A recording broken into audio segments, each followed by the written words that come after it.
So sleep apnea is becoming a hot topic in the health profession.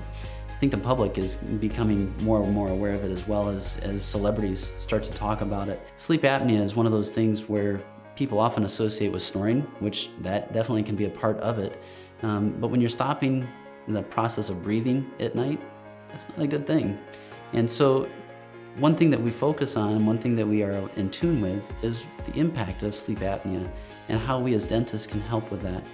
So there are different oral appliances that we can use to help position your jaw to open your airway at night, so that as you're sleeping, you're still having an open airway, which is critical.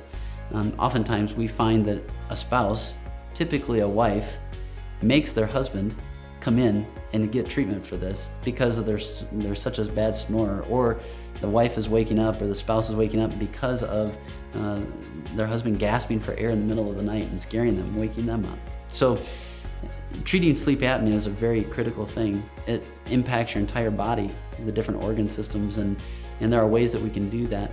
One of the neat things that we can use with our 3D imaging equipment is start to look at the airway. It's not when you're sleeping, but if we can identify that your airway is constricted while you're standing up, chances are it's constricted when you're sleeping and laying down. So a first step in the process, if you haven't already, would be to have a sleep study done. And that would be ordered by your primary care physician. And then depending on the diagnosis, we can talk then further about different treatment options that may be available.